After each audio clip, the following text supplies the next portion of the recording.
अस्सलाम वालेकुम। दी knowledge of Islam में आपको खुश आमदीद। ज़माना कदीम में यमन के इलाके में एक नहायत नेक सखी और परहेजगार शख्स रहता था। अल्लाह ताला ने उसे एक शादाब खूबसूरत और वसी बाग अता फरमाया था। उस बाग में खजूरें, अंगूर, गंदम, सब्जियां, मुख्तलिफ किस्म के फल और नहरें बहती थीं।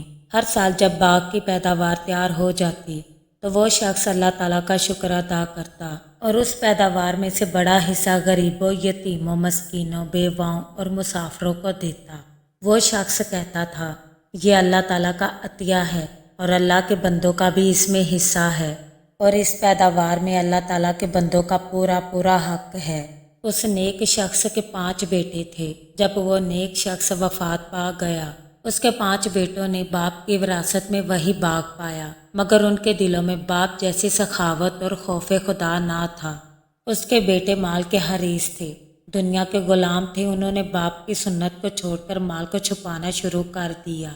इन लड़कों का बाप नेक शख्स था। ये शख्स हर साल फसल पकने पर ऐलान करवाता, जो मस्कीन, यतीम या फकीर है आ जाए, क्योंकि ये रिज़्क अल्लाह ताला का है और हम सब उसके बंदे हैं। अल्लाह ताला ने उस नेकी की बरकत से उसके बाग में ऐसी बरकत डाली कि ज़मीन सोना उगलती थी। लोग उसे बागुल जन्ना कहते थे, क्योंकि उसका बाग किसी जन्नती बाग से कम ना था। इस नेक शख्स के इंतकाल के बाद उसके बेटों में से एक बेटा अपने बाप की नेकी पर कायम रहा। वो लड़का सादा मिजाज, खामोश तबे मगर दिल का रोशन इंसान था। वो रोज़ाना बाग में जाकर मसाकीन के लिए एक जगह मखसूस करता, बाग से फालतू फल गिरा कर रखता ताकि परिंदे और गरीब लोग उठा सकें। वो बार बार अपने भाइयों से कहता, भाइयों, हमारे वालिद के नेक अमाल की बरकत से ये बाग चल रहा है, हमें भी उनका रास्ता इख्तियार करना चाहिए।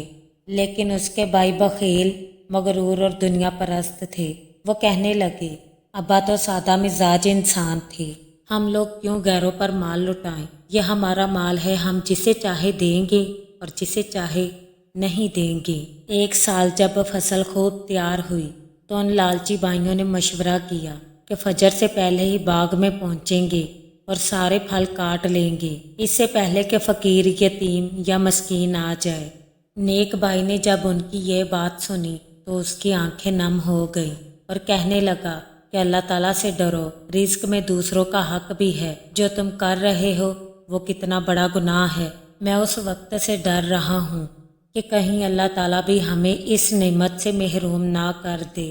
लेकिन उन्होंने उसकी एक बात भी ना सुनी, बल्कि अपने भाई का मजाक उड़ाने लगे और कहने लगे, बहुत आया अल्लाह वाला, तू हमेशा कमज़ोरों का तरफदार बनता है, बस अब चुप कर जा, हम जो कर रहे हैं हमें करने दो।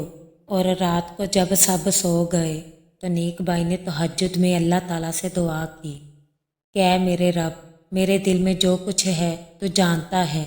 मैं चाहता हूँ तेरे बंदों को तेरा रिज्क पहुँचे।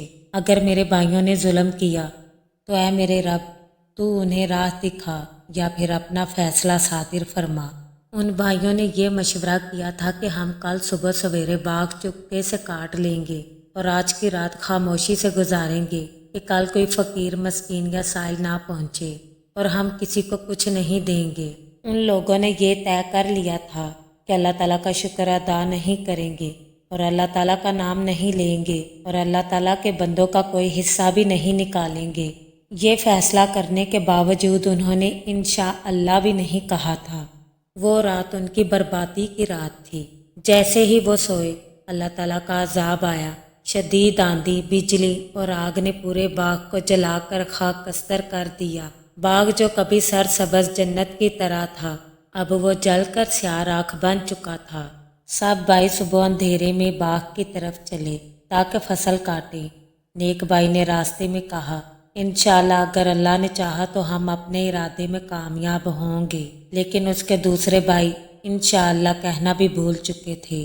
जब वो बाग के करीब पहुंचे तो हैरान रह गए। उनकी आंखें फटी की फटी रह गईं, क्योंकि सब कुछ जल चुका था। ना दरख्त बचे, ना फल, ना खेत। लालची भाई चला उठे और कहने लगे, अरे हम तो गलत जगह आ चुके हैं। नहीं, हम महरूम कर दिए गए हैं। نیک بھائی نے خاموشی سے سر جھکا لیا اور کہنے لگا، کیا میں نے تم سے نہیں کہا تھا کہ اللہ تعالیٰ کی تسبیح کرو، اللہ کا شکر ادا کرو؟ تم نے میری بات نہ مانی، اور اللہ تعالیٰ کا فیصلہ یہی ہوتا ہے۔ جیسے کہ اللہ تعالیٰ قرآن میں فرماتے ہیں، اے نبی، اپنی امت کو ان باغ والوں کا قصہ سنائیے جنہیں اللہ نے آزمایا جیسے ہم نے تمہارے مخالفین کو آزمایا ہے۔ ناظرین، یہ کوئی افسانہ نہیں، یہ رب العالمین کی طرف سے ایک عبرت ہے۔ اللہ تعالیٰ قرآن میں فرماتے ہیں، پھر جب انہوں نے اسے دیکھا تو کہنے لگے، ہم تو راستہ بھول چکے ہیں، نہیں بلکہ ہم محروم کر دیے گئے ہیں۔ نیک بھائی نے جب یہ سب کچھ دیکھا تو اللہ تعالیٰ کے حضور سجدہ ریز ہو گیا اور کہنے لگا کہ میں نے تمہیں ہمیشہ سے روکا تھا، مگر تم لوگوں نے میری ایک بات بھی نہیں مانی۔ سورہ القلم میں اللہ تعالیٰ فرماتے ہیں، ایسا ہی ہوتا ہے دنیا کا عذاب اور آخرت کا عذاب اس سے بھی بڑا ہے، کاش یہ لوگ جانتے۔ اب وہ سب بھائی خدا کے سامنے سجدہ ریز ہو گئے۔ نیک بھائی کی آنکھوں سے خوشی کے آنسو بہنے لگے کیونکہ وہ جانتا تھا کہ اللہ نے اس کی سچائی کو ظاہر کر دیا ہے۔ پھر وہ سب یک زباں ہو کر بولنے لگے، ہائے افسوس، ہم ہی تو ظالم تھے، ہم نے اپنے باپ کی سنت چھوڑی، اللہ کا حق چھپایا، اس کے بندوں سے بخل کیا۔ سب بھائی یک زباں ہو کر کہنے لگے، پاک ہے ہمارا رب، بے شک ہم ہی ظالم تھے۔ اور وہ کہنے لگے، شاید اللہ ہمیں اس سے بہتر دے دے۔ ہم اس سے دعا کرتے ہیں، ہم اپنے رب کی طرف جھک گئے ہیں۔ اللہ تعالیٰ نے اس نیک بھائی کو معاف کر دیا۔ کچھ روایات میں آتا ہے کہ اللہ تعالیٰ نے بعد میں اس نیک بھائی کو ایک اور باغ عطا فرمایا تھا۔ اللہ تعالیٰ نے قرآن میں اس واقعے کو بطور عبرت پیش کیا ہے کہ جو لوگ اللہ کے دیے ہوئے مال میں سے دوسروں کو حصہ نہیں دیتے، ان کا مال برباد کر دیا جاتا ہے۔ رزق میں برکت تب ہی ہوتی ہے جب اللہ کی رضا شامل ہو اور اللہ تعالیٰ کی نعمتوں پر شکر ادا کرنا فرض ہے۔ انشاءاللہ نہ کہنا اور تکبر کرنا اللہ کے عذاب کو دعوت دیتا ہے۔ یہ دنیا تو ایک آزمائش ہے، اصل انعام تو آخرت میں ہے۔ رزق میں برکت صرف محنت سے نہیں، اللہ کی رضا سے ہوتی ہے۔ اور اللہ تعالیٰ بستی والوں کی مثال بیان کرتا ہے، وہ امن اور اطمینان میں رہتے تھے، ان کے کھانے کا سامان بافراغت ان کے پاس ہر طرف سے آتا رہتا، لیکن انہوں نے اللہ کی نعمتوں کی ناشکری کی، اس پر اللہ نے انہیں ایک محیط قحط اور خوف کا مزہ چکھایا۔ یہ سبب ان کے کرتوتوں کے، اور ان کے پاس ایک رسول بھی انہی میں سے آیا تھا، سو اس کو انہوں نے جھٹلایا، بس انہیں عذاب نے آ پکڑا، اس حال میں کہ وہ اپنے حق میں ظالم تھے۔ سورہ قلم میں اللہ تعالیٰ فرماتے ہیں، ایسا ہی ہوتا ہے دنیا کا عذاب اور آخرت کا عذاب اس سے بھی بڑا ہے، کاش وہ جانتے۔ ناظرین، ویڈیو کو لائک، شیئر اور چینل کو سبسکرائب ضرور کر لیں اور بیل آئیکن کو پریس کرنا مت بھولیں تاکہ ہمارا ہر نوٹیفیکیشن آپ کو ٹائم پر مل سکے۔